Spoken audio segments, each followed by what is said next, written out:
She was standing in the middle of the road. Not on the side of it. Not near the curb, where someone broken enough might sit and hold a cardboard sign and hope the cars slow down enough to toss something through a window. She was standing in the middle of the road, directly in the path of the black car, and she was not moving. The driver braked hard. The tires made a sound like something tearing. And in the sudden stillness that followed, the engine idling, the dust from the unpaved shoulder still rising in the warm morning air, the woman placed both her palms flat on the hood of the car and looked through the windscreen with eyes that had been waiting 31 years to find what they were looking at now. Inside the car, the man in the back seat leaned forward slowly. His suit was the color of charcoal. His face was the face of a man who had learned, over decades, to betray nothing. He had been reading something on his phone when the brakes caught. The sudden lurch had knocked it from his hand, and now he was looking at this woman through the glass with his phone somewhere on the floor of the car and his hand still in the position it had been in before. He could see her very clearly.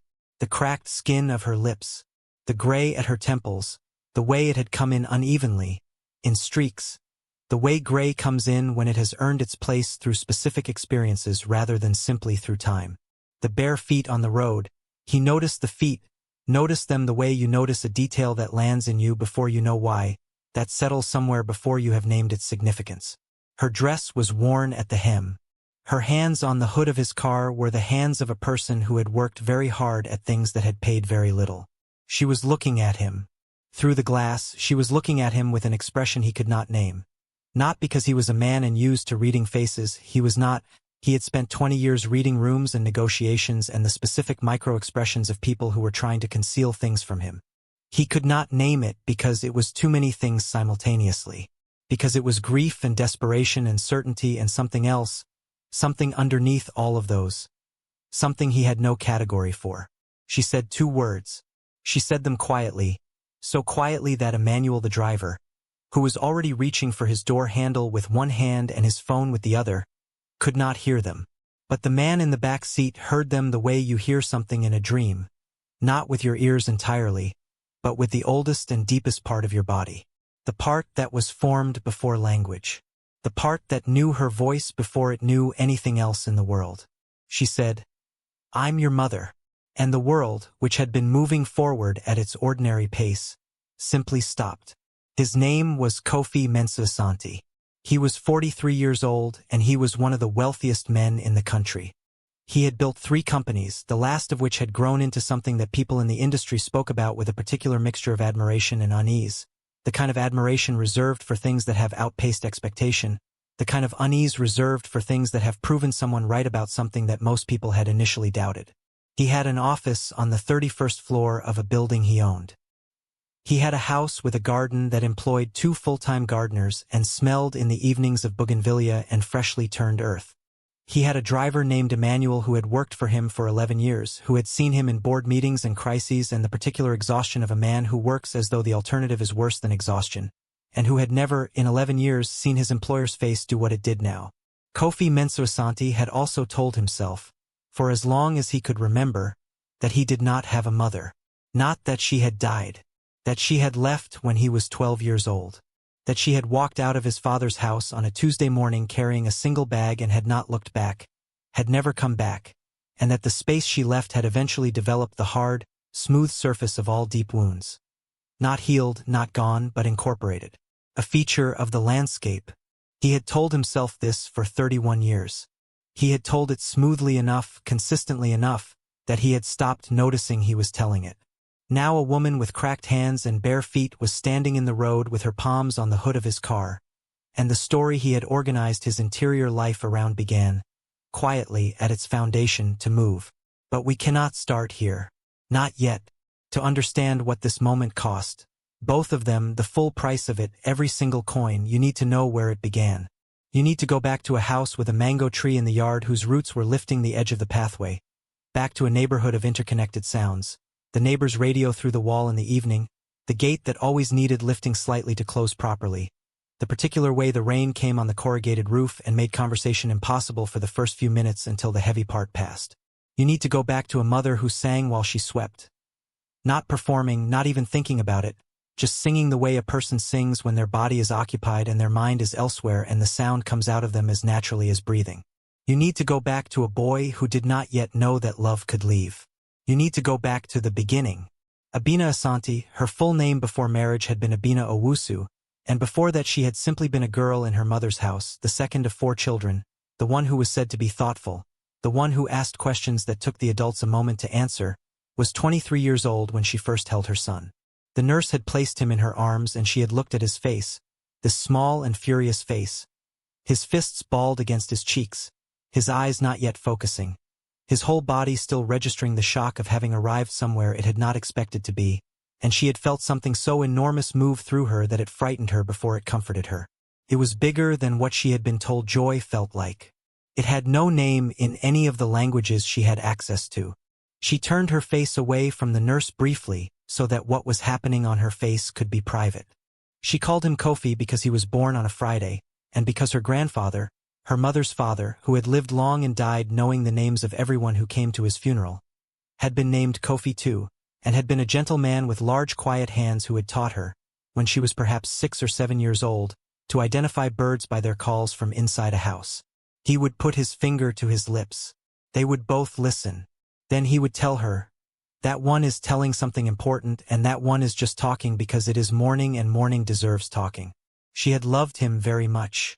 She pressed her lips to the baby's forehead and made him a promise that she would be the kind of mother who paid attention, who noticed things, who stayed.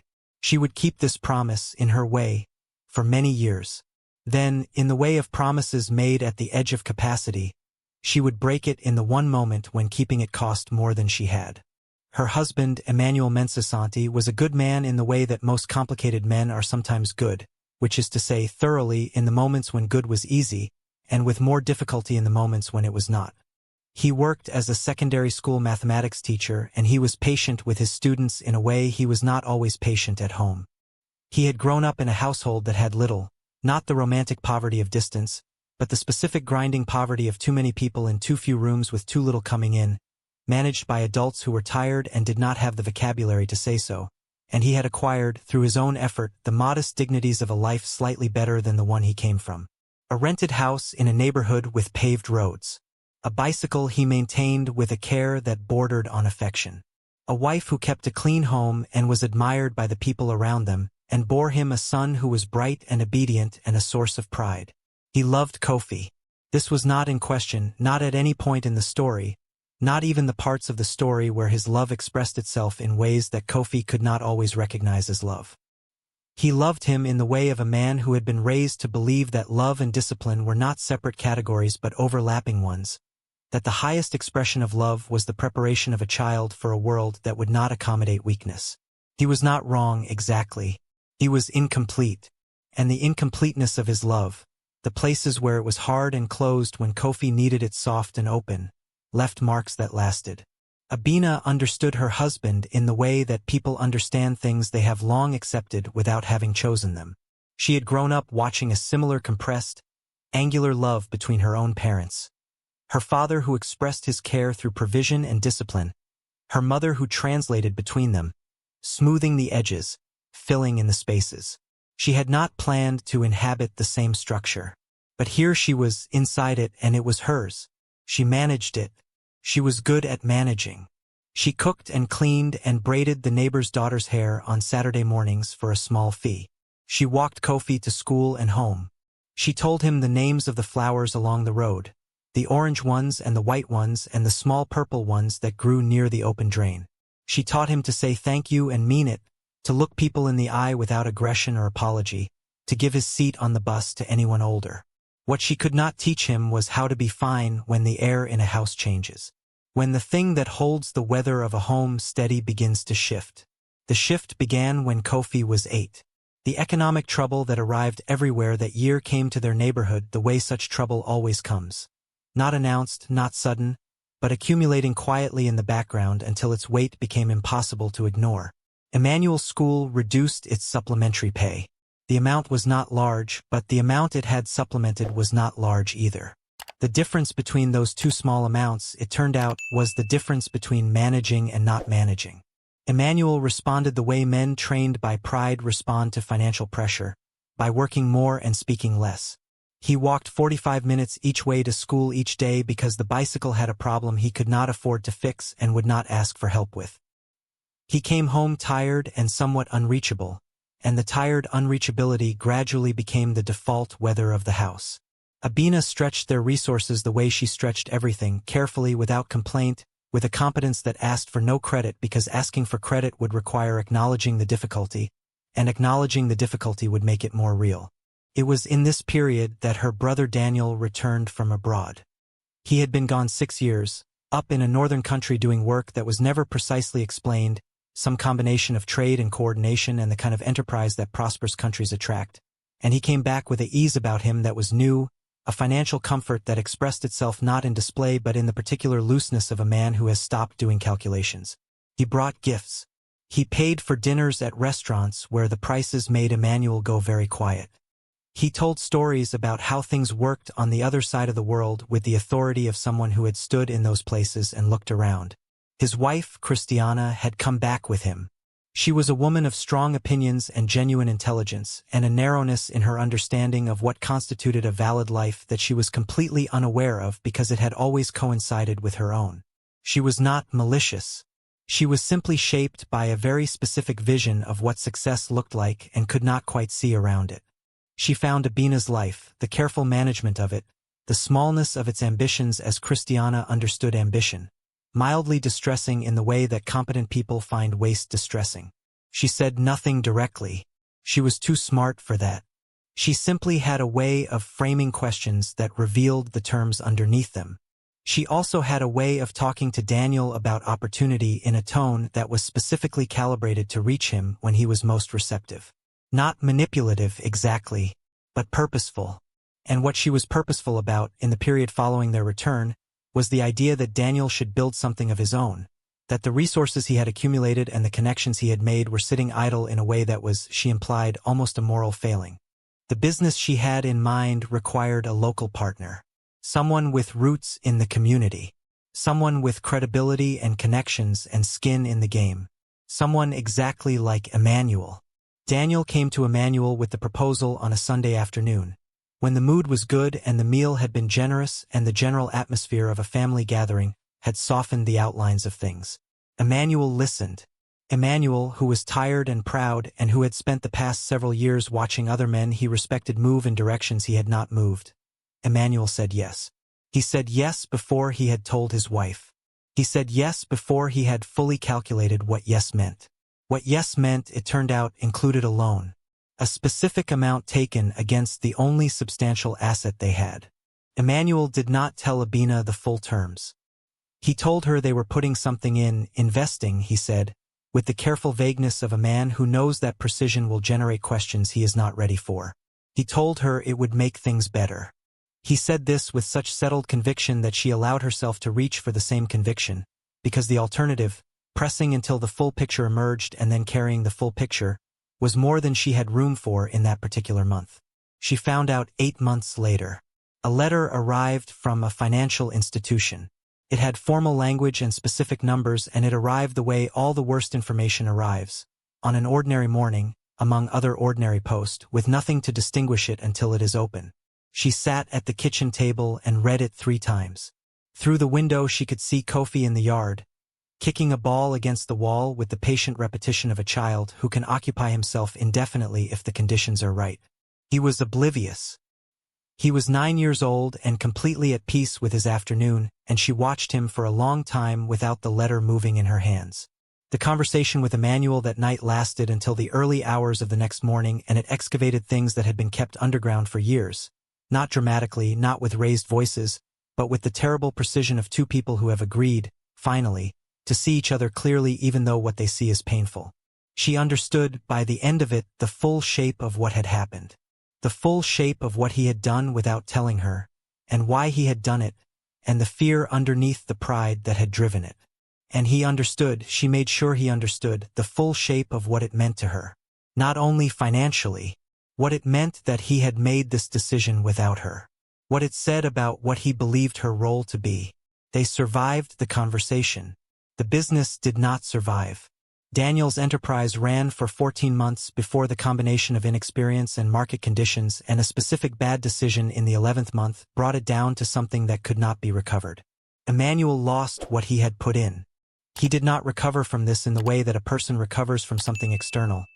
He recovered in the surface sense. He continued, he went to work, he came home, but something in the interior structure of him had been stressed past what it could hold and what had been there before. The pride that was sometimes warmth, the certainty that was sometimes comfort, had gone somewhere he could not access. Kofi felt all of this without being told any of it. Children are extraordinarily sensitive instruments for the emotional weather of the houses they live in. They register everything that is not said, every qualitative shift in how the air feels at dinner, every door closed more firmly than usual, every pause in a conversation that is slightly longer than the question required. Kofi registered all of it and had no vocabulary for it, and so he did what children without vocabulary for difficult feelings often do. He went somewhere he could succeed. He went into his schoolwork with an intensity that his teachers found remarkable and that his classmates found slightly alarming, and he won prizes and wrote examinations well above his year level and was told, repeatedly, that he was going places. He did not know what places meant, but he understood that going was good, and so he directed himself in that direction with everything he had. He was 10 when his maternal grandmother fell ill. He was 11 when the illness became serious enough that his mother began dividing her time between their house and his grandmother's house 3 hours away. He watched her pack her bag and leave on the bus and felt, each time, a tightness in his chest that he did not have a name for and did not ask anyone to name. He was fine while she was gone. He was fine in the way that children who have learned to be fine are fine, completely on the surface with something careful happening underneath. Emmanuel, during Abina's absences, became someone Kofi did not quite know how to be around. Not unkind, never physically unkind, let it be said clearly, but absent in a way that was different from his usual absence. Specifically distant, specifically occupied. There was a woman. Kofi understood this before he had evidence, in the specific way that children understand things they cannot yet fully describe. He noted the name that appeared in his father's phone when it rang in the evenings. He noted the conversations that stopped when he came into a room. He noted the particular quality of his father's expression when he came home on the evenings that Abina was away, something that was not quite guilt, not quite relief, but something in the neighborhood of both. He said nothing. He kept going to school. He kept winning things. He kept being, on the surface, fine. His grandmother died in the 8th month of her illness. His mother came home 3 days after. Kofi understood later that the 3 days were for the arrangements, for the dignified management of an ending, for his mother being the person in the family who managed things because she was the person who managed things. She came home on a Thursday evening with the smell of 3 hours of travel on her and her bag over one shoulder, and she stood in the doorway and something in her face had changed in a way that Kofi could not fully describe then and would spend a long time being able to describe later. She tried. He saw her try. She tried for 2 more months. Cooking, cleaning, managing the house, managing Emmanuel, managing Kofi, managing her own grief without allowing it to take up more room than it was entitled to. She became thinner. She slept less. She developed a way of pausing sometimes in the middle of something, in the middle of cooking, in the middle of saying something, as though she had briefly left the room she was standing in and then came back with some effort. He noticed this. He did not ask about it. He was 11 years old and he did not have the tools for the question. On a Tuesday morning in March, she was in the kitchen when he left for school. She kissed him on the top of his head. She told him to take his lunch, which was wrapped in foil on the counter. He took it. He went to school. He thought nothing in particular of the morning. It seemed like a morning. It seemed entirely like a morning. He did not look back as he walked down the road. He came home that afternoon to a house that was clean and had food ready on the stove and his mother's note under his pillow. He read it twice, standing beside his bed with his school bag still on his back. The note told him she loved him. It told him, with a care that he would understand better as an adult than he did then, that what was happening was between her and his father and was not about him and had never been about him. It told him she was going to find a stable place and when she did she would be in contact. It told him she was sorry for doing it this way. It told him she loved him again at the end, as though once was not sufficient for the weight she was trying to put in the word. He folded the note carefully and put it back under the pillow.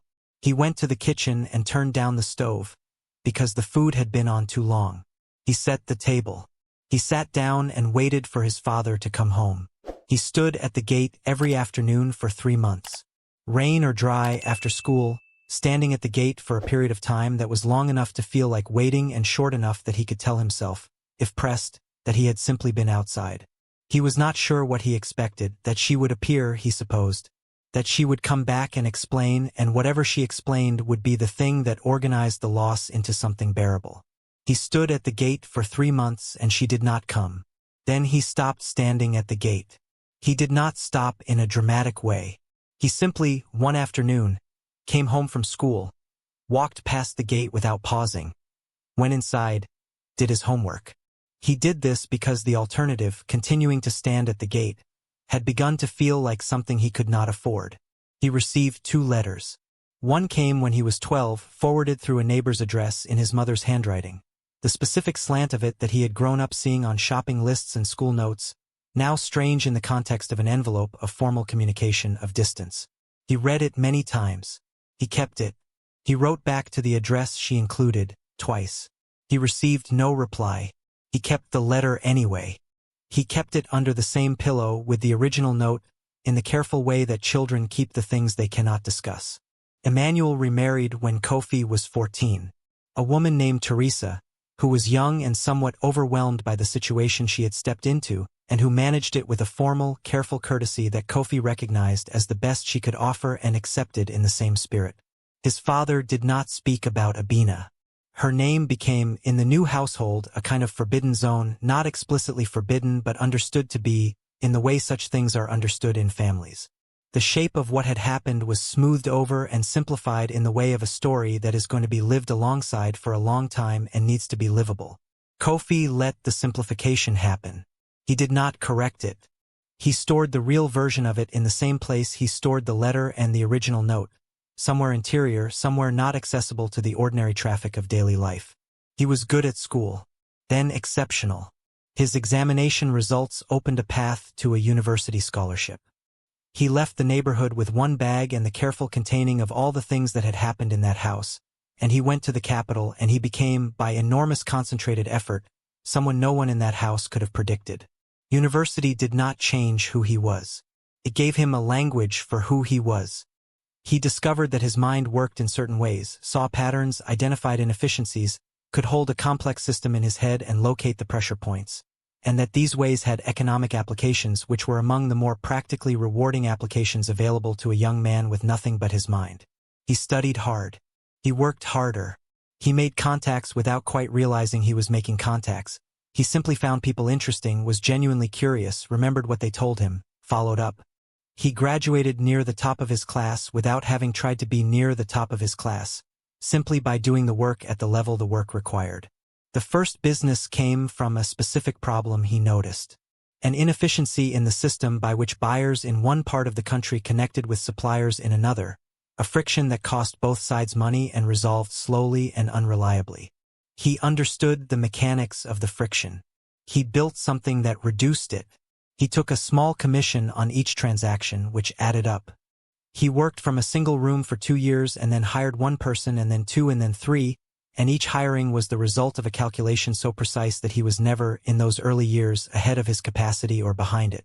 He was exactly at the edge of what was possible, every day pushing. His colleagues from those years remember a man who did not socialize in the way that other people in their industry socialized. Not cold, not unfriendly, but not interested in the performance of connection that business culture often requires. He was interested in actual connection, in what people actually needed, what they were actually good at, what they were actually afraid of.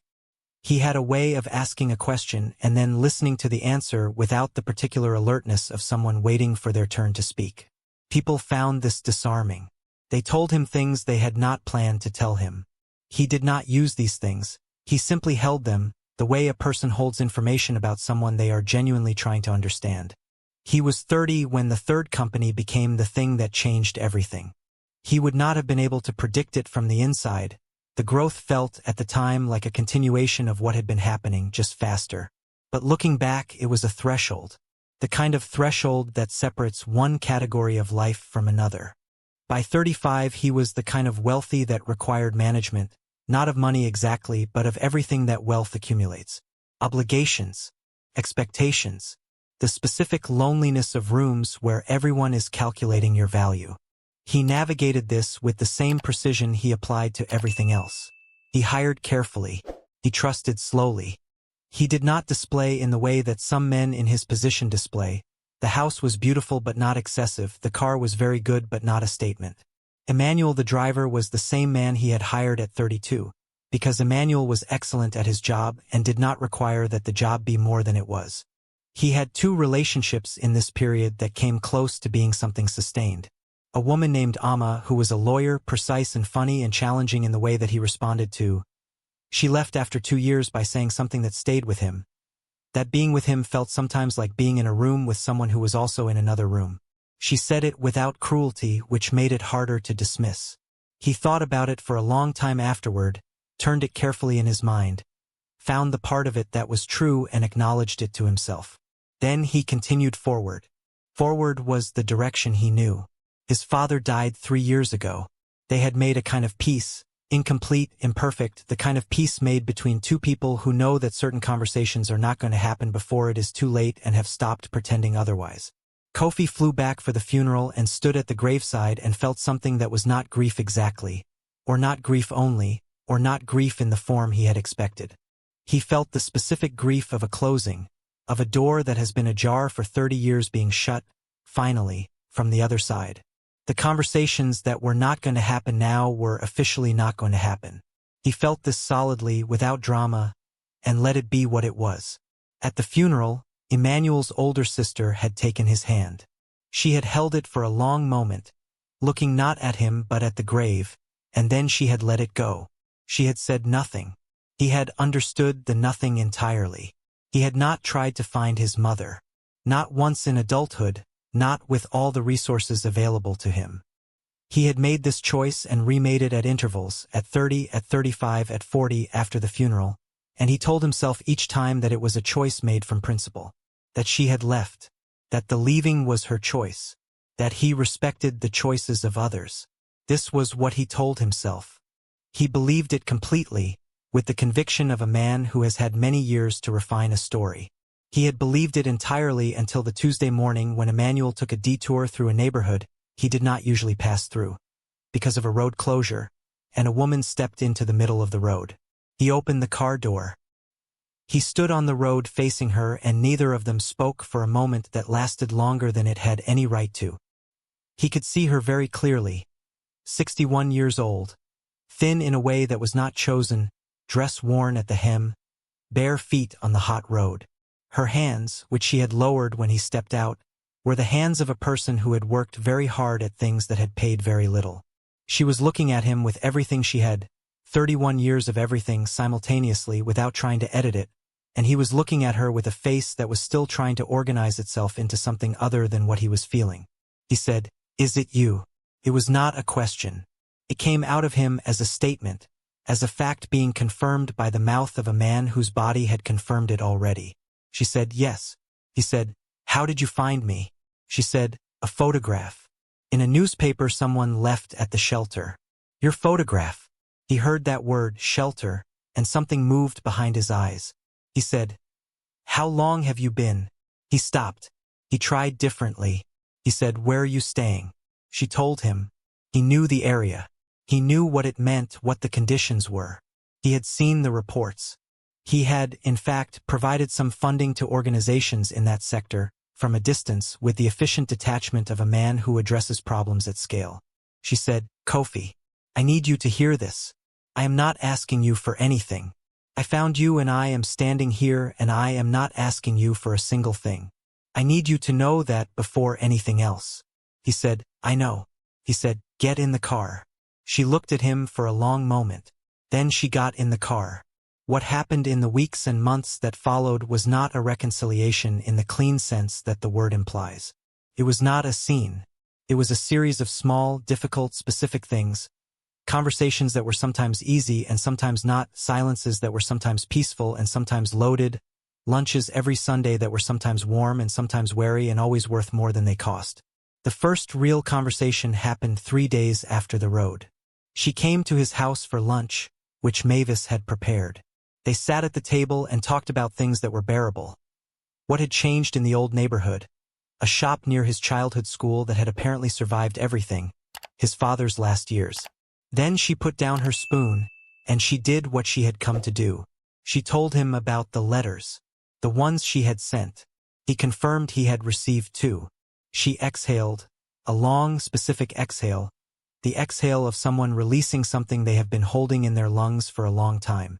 She told him about the others, the ones she sent after her address changed and she could not be sure they arrived. The 8 months when nothing went anywhere. She told him about the years of immobility, the years when every month that passed added weight to the idea of appearing, made the appearing feel more impossible, made the cost of arrival seem greater than the cost of absence. She said, I know that what I told myself about why I was not coming, I know it was not fully true. I know part of what held me back was cowardice. I am telling you this directly because I owe you the direct thing. His face was very still through all of this. He said, why now? She said, because I saw your face in that photograph and I thought about what it costs me to keep accumulating distance. And I could not find an answer that made the cost worth it. He stood up from the table. He walked to the window. He stood there, one hand flat against the glass, looking at the garden. The bougainvillea moving slightly in a wind from somewhere. The gardener working at the far end of the lawn, unaware. Something in the quality of the light that afternoon that was particular, the kind of light that holds things in it. He said, I stood at the gate. His voice was completely level. He said, I stood at the gate every afternoon for 3 months after you left. I thought you would come back. I thought whatever had happened would resolve itself and you would come back and I would understand what had happened and it would be all right. I stood at the gate for 3 months and you did not come. She said, Kofi. He said, I am not saying this so you will apologize. I am saying it so you know. So that it is said once out loud directly between us because you told me you wanted the direct thing. That is what it was like. That is what the 12 years of me experienced when you left. She did not look away. She held his eyes on the window, his reflection in the glass or something beyond it, and she held them without flinching, without the deflection that would have been easier. She said, I know. And I am sorry. With everything that word can carry. I am sorry. They sat with that. The food on the table half-eaten. The bird calling in the garden. Its note repeated. The gardener moving in the distance. What followed was not quick and was not easy and was not the stuff of dramatic resolution. It was the slow, repetitive, sometimes tedious work of 2 people learning to be in the same room without it becoming a courtroom or a confessional or a place where old damage has to be relitigated every week. It was the work of distinguishing what was real and present from what was old and inherited. It was the work of allowing someone to be something new to you without requiring them to first be absolved of what they were before. Kofi arranged a flat for her, small, clean, well-situated, with a window that caught the afternoon light in the direction she told him she preferred. She found work with a cooperative nearby run by women who made traditional cloth goods. She had steady hands and patience and an eye for color that the other women quickly recognized. She sent extra food back to Mavis each week, because Mavis sent too much and Abina could not waste it, and Mavis received this without comment, which was exactly right. Every Sunday they had lunch. Sometimes at his house, sometimes at hers. The small table in her flat with 2 chairs, which was enough. Sometimes they talked about important things. Sometimes they talked about nothing. Sometimes they talked about the neighborhood, the food, the women at the cooperative, the particular behavior of the bougainvillea at his house, which she found excessive. All of it, the important and the nothing and the in-between, was the work. All of it was how it was built. There was a Sunday 8 months in that was different. She reached into her bag and took something out and placed it on the table between them. It was small and wooden and darkened with age. A carved bird with its head slightly tilted and one wing lifted, worn smooth in the places that hands had touched it most often. She said, I have been thinking about whether to show you this. She said, I carried it everywhere. I carried it through every room I have lived in since I left. He picked it up. He turned it in his hands. He looked at it for a long moment. He said quietly, "You had this on the shelf in the kitchen. When I was small." She said, "Yes." He said, "I looked at it every morning when I was eating breakfast." She said, "I did not know that." He said, "I looked at it every morning and I thought it looked like it was about to do something, like it was thinking about flying." She said, "That is exactly what my grandfather said when he gave it to me." He put it back on the table between them. He did not return it to her immediately. He held his hands around it for a moment longer, as though warming it, or as though the act of holding something of hers could transmit something that words could not. Then he slid it gently back toward her. He said, "You should keep it." She said, "I thought perhaps you." He said, "Maybe one day. For now, keep it." He looked at the bird in her hands. He looked at her hands.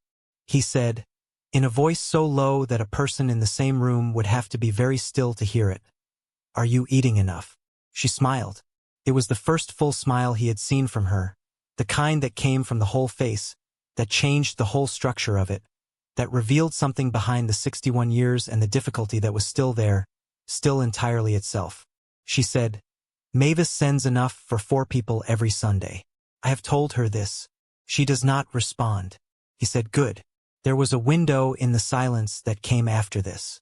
A small, quiet window in which both of them sat with the wooden bird between them on the table and the afternoon light coming through from the west and the faint sound of the city doing its ordinary things. Traffic, someone's music briefly audible and then gone, children at some distance. And neither of them said anything, and neither of them needed to. This is not a story about a happy ending. It is a story about the kind of ending that is not an ending, that is a beginning made in the middle of a life, from the materials available, with all the imperfections of things constructed by actual human hands under actual human conditions. Kofi Mensah-Asante, at 43, had built several things. He was good at building. He understood the principles of it in a deep, practical way, the importance of the foundation, the load-bearing walls, the difference between a structure built on honest ground and a structure built on fill. What he was building now was something he had not built before. It was slower than anything he had built. It was less certain, more expensive in the currency that actually mattered, and it would not be finished, could not be finished, because it was not that kind of construction. It was the kind that continues as long as the builders are alive and willing. He was willing. He found, to his own surprise, that he was willing in a way that required no argument and no convincing. He had opened a car door on a hot road and a 61-year-old woman with bare feet had gotten in, and that had been the beginning of it, and he was not sorry. Now, before we leave these 2 people to their Sunday lunches and their wooden bird and the slow, imperfect, ongoing work of what they are building, before we go, there are things the story needs to say. The first is this: the love that survives the longest damage, the love that refuses to die even when everything around it has collapsed and been replaced and built over, is never simply a feeling.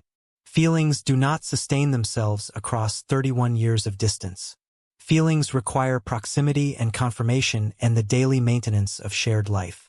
What sustains itself across 31 years is something else.